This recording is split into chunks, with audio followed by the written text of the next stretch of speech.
Halo sobat belajar semua, apa kabar hari ini? Semoga kalian sehat selalu ya, dan bersemangat untuk belajar. Pada kesempatan ini, video yang akan kita bahas adalah macam-macam sumber energi. Selamat belajar, dan terus semangat. Sumber energi adalah segala sesuatu yang menghasilkan energi. Energi sangat berguna untuk makhluk hidup saat melakukan kegiatan. Energi berasal dari bermacam-macam sumber. Di antaranya adalah matahari, angin, air, minyak bumi dan gas, baterai atau listrik. Mari kita bahas satu persatu ya, sumber-sumber energi tersebut. 1. Matahari. Matahari merupakan sumber energi panas yang sangat penting. Semua makhluk hidup akan mati tanpa matahari. Matahari memancarkan cahaya dan panas. Energi matahari dapat dikonversi ke bentuk energi lain, seperti panas dan listrik menggunakan pembangkit listrik tenaga surya, atau PLTS. Berikut, manfaat energi matahari. 1. Menghangatkan bumi dan makhluk hidup di bumi. 2. Energi panas matahari membuat udara dan air di bumi bersirkulasi. 3. Sebagai penerangan pada siang hari sehingga dapat menghemat energi listrik.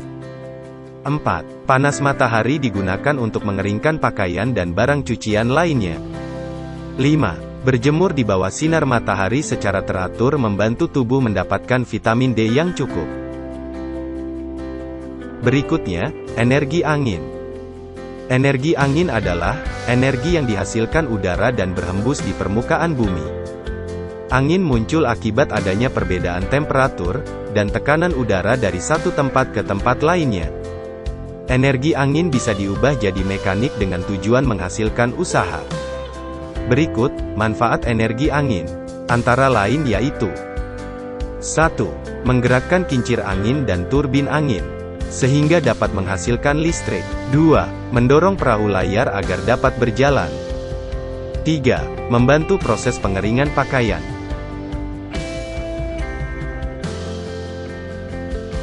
Selanjutnya, energi air. Energi air diperoleh dari air yang mengalir. Energi air menghasilkan tenaga air atau hydropower yang memanfaatkan gerakan air dari bendungan. Pemanfaatan energi air dapat terlihat pada penggunaan pembangkit listrik tenaga air atau PLTA. Pada bagian bawah bendungan, terdapat turbin pada lubang-lubang saluran air. Fungsinya untuk mengubah energi kinetik dari gerakan air, menjadi energi mekanik untuk generator listrik. Energi listrik yang berasal dari air disebut hidroelektrik. Meningkatnya penggunaan energi air, dapat mengurangi penggunaan sumber energi konvensional, yaitu dari bahan bakar fosil. Berikut, manfaat energi air. 1. Sebagai pembangkit listrik tenaga air. 2. Penggerak turbin yang menggerakkan generator untuk menghasilkan listrik. 3. Untuk keperluan transportasi. 4. Untuk keperluan irigasi atau pengairan pada pertanian. 5. Sebagai tempat usaha perikanan. 6. Sebagai tempat pariwisata.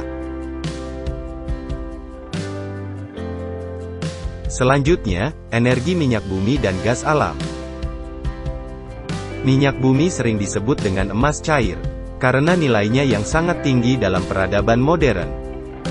Pertanian, industri, transportasi, dan sistem-sistem komunikasi sangat bergantung pada bahan bakar ini, sehingga berpengaruh pada seluruh kegiatan kehidupan suatu bangsa. Minyak bumi merupakan cairan pekat yang berada di lapisan atas kerak bumi. Minyak bumi mentah berasal dari sisa-sisa makhluk hidup yang mati. Kemudian tertimbun lapisan tanah dan batuan berjuta-juta tahun lamanya. Karena adanya tekanan dan temperatur dalam kerak bumi, maka terbentuk reservoir atau tempat cadangan minyak yang berada jauh di bawah permukaan tanah. Minyak bumi diambil dengan cara pengeboran. Kemudian hasil pengeboran berupa minyak mentah disuling di pabrik-pabrik penyulingan minyak, sehingga menghasilkan bensin, minyak tanah, aspal, atau lilin, dan lain-lain. Mirip dengan minyak mentah, gas alam adalah bahan bakar fosil yang berasal dari makhluk hidup yang mati. kemudian tersimpan dalam di bawah tanah selama jutaan tahun. Namun tidak seperti bahan-bahan bakar fosil lainnya, gas alam adalah salah satu sumber energi yang paling bersih atau memiliki intensitas karbon yang rendah. Berikut, manfaat minyak bumi dan gas alam. 1. Sebagai bahan bakar untuk memasak. 2. Sumber bahan bakar alat transportasi. 3. Bahan pembuatan atau sintesis senyawa dalam produk cat, kosmetik, plastik, karet, deterjen, dan lain sebagainya. 4. Sebagai pelumas atau oli dalam berbagai mesin kendaraan. 5. Bahan membuat lilin untuk pembuatan batik, pelapis kertas untuk makanan, dan lain sebagainya. 6. Bahan bakar pengapian dalam industri besar, seperti pembangkit listrik tenaga uap atau PLTU. 7. Bahan untuk aspal dalam pembuatan jalan raya, selain itu juga dapat digunakan sebagai isolator. Selanjutnya, energi baterai atau listrik. Baterai adalah alat yang digunakan untuk menyimpan energi listrik dalam bentuk kimia. Kemudian diubah menjadi energi listrik untuk memperoleh arus listrik yang diperlukan. Sehingga, dapat digunakan menghidupkan peralatan yang diperlukan, seperti setrika, rice cooker, menggerakkan mesin-mesin dan peralatan elektronik lainnya. Arus baterai dihasilkan oleh reaksi kimia antara bahan aktif pada pelat baterai, dan asam sulfat yang terdapat dalam larutan elektrolit.